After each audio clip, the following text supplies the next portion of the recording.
Good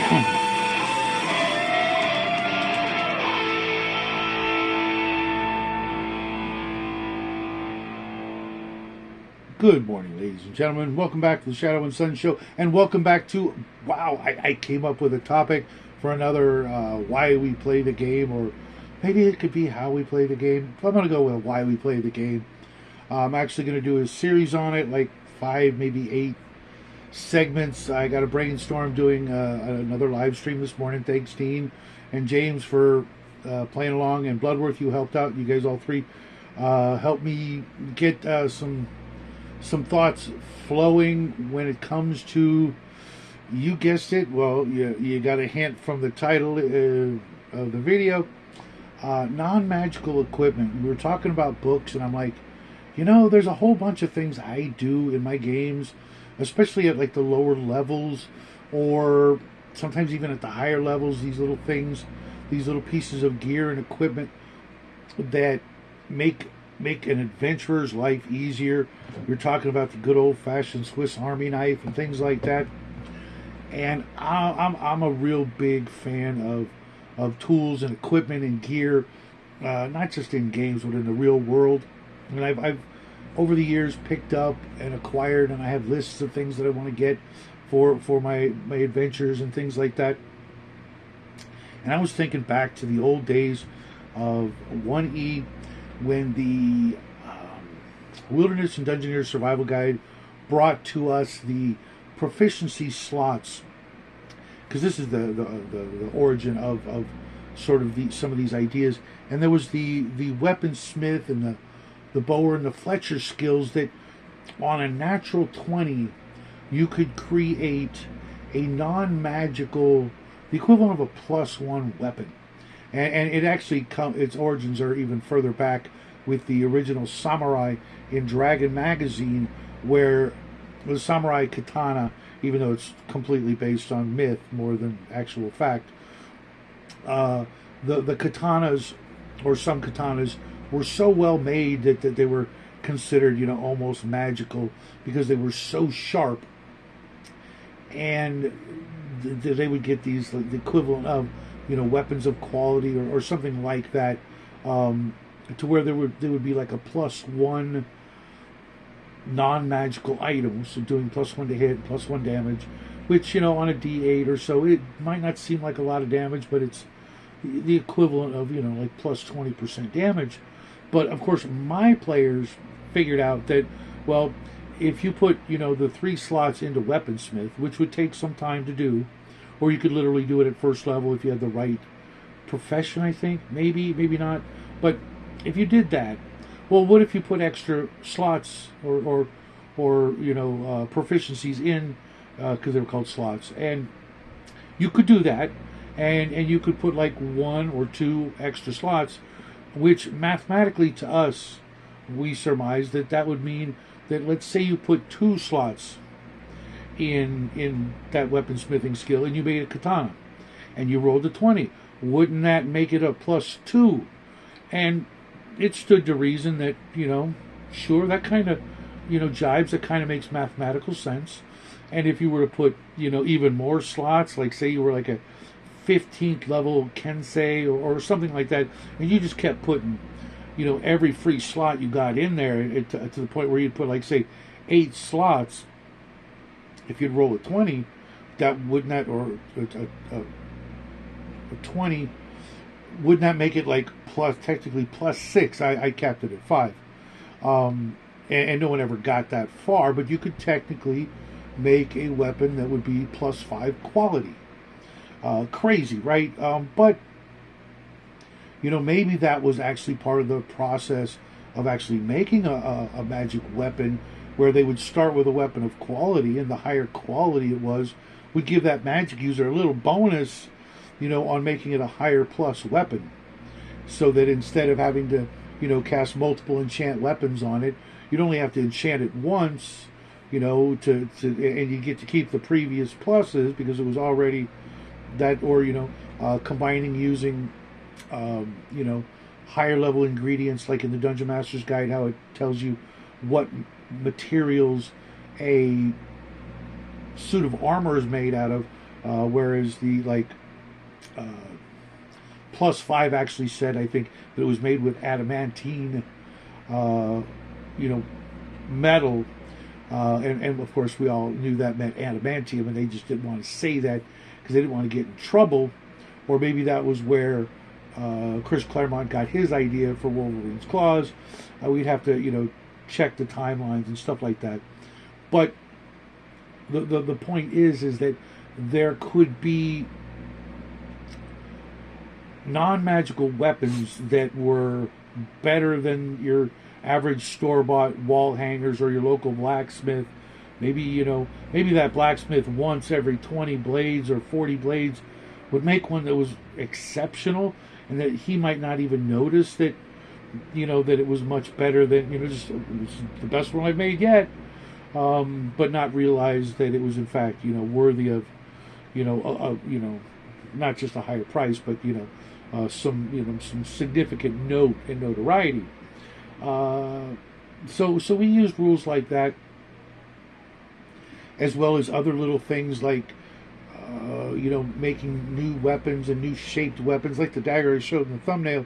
It's got that wicked point, which could consider could constitute giving it more damage or something like that because of its awkward, weird shape. And other weapons could have those kind of unique qualities, making it different from those traditional things you'd find in the Player's Handbook, the Unearthed Arcana, etc. For making new and unique things that, were they to be found in a dungeon, at first, second, third level, that would be, not quite a magic item, but still, functioning really close to the equivalent of a +1 weapon or things like that to give you combat bonuses and advantages. And that's just one aspect of the way you can improve normal stuff and hand out some cool stuff as a DM, or let your players find some cool stuff that is like the cantrip of magic weapons, if you will, the 0 level magic item that's not magic. And of course, there's always other ways that I've used in the past to make weapons more of just you're just going to sell it when you get back to town, because it's just the equivalent of 10 or 20 gold pieces worth of loot that in a pinch you might need to use on the way home.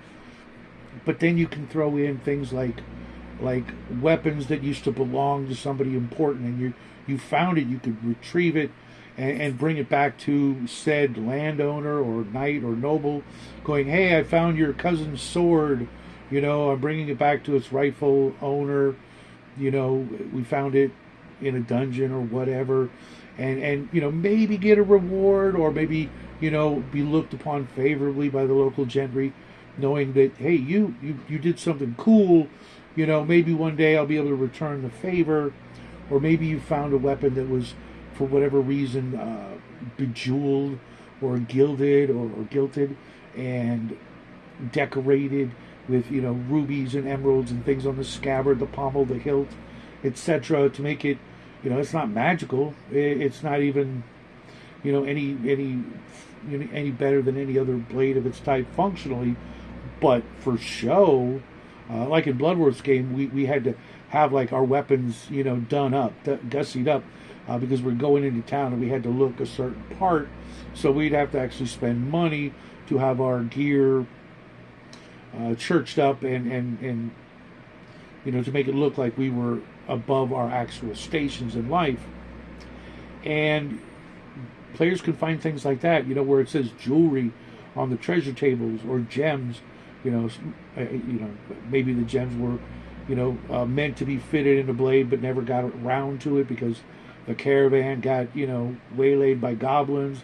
Now the goblins got a bunch of gems that just so happened to be cut perfectly so that they would fit into a pommel or the hilt of a blade or part of a scabbard, because they had the little cutting mark, the tool marks for the clasps or things like that. Give the players the idea that, hey, well, sure, you could sell it, but for 10, 20, 50, 100 gold, whatever, You have it slapped onto your own blade. Now you start looking the part of a, you know, a higher level adventurer. Then there's one of my favorites, which is to hide information of one sort or another within a blade, a scabbard. I have one weapon that has a bunch of things hidden in the scabbard. I'm not going to go into too much detail, but there's all kinds of little things, little bells and whistles, if you will, that were crafted into this weapon so that it had more than just one function. That being, you know, protecting the sword while it was not in use, and protect your legs from your sword. But I also like to hide, you know, treasure maps, or clues, or answers to puzzles, or like I said, names of the previous owner that could lead to other adventures, other ideas, because you give these little details to your players and they'll run with them to places you never expected.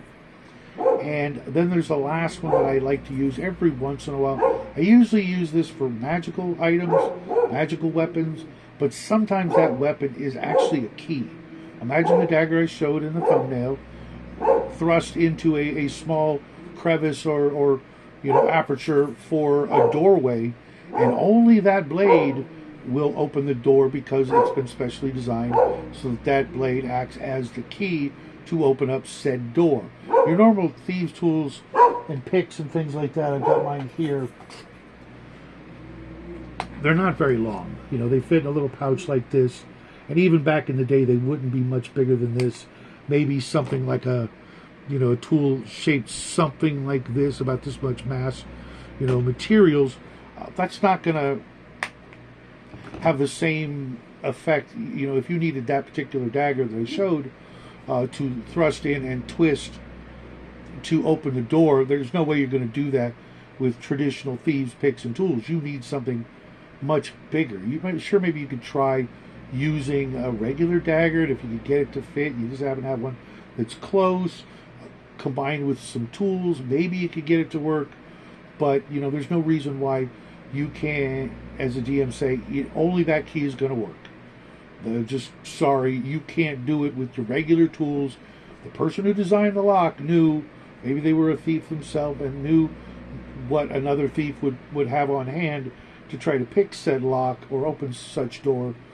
So they made a lock that was much more complicated, and you need a specific, let's call it a weapon, as the key, because that thief or that designer knew, I always got this dagger with me or this sword with me no matter where I go, and if I'm coming down here, I definitely have that blade with me. Therefore, nobody's going to be able to open the door but me. So those are some ideas you can use for non-magical weapons to make them more important and more than just, you know, weight to carry around to get back to town and convert it into gold. Give your players some new things to play with, even if it's temporary, but to add a little more spice, a little more excitement, a little more verisimilitude or realism, if you will, to your world, and make it a little more unique and a little more fun to play in. That's what I've got for you guys this morning. I'll be back in about 45 minutes to do second breakfast for Friday. Maybe we can talk more about this. I will have a bunch more of these videos over the course of the next couple of weeks where I'm going to talk about things like this. Feel free to chime in the comment section, make some suggestions. Tell me about some of your interesting weapons that you found as a player that, while they weren't magical, they were still pretty spiffy. And I will see you guys all in the funny papers.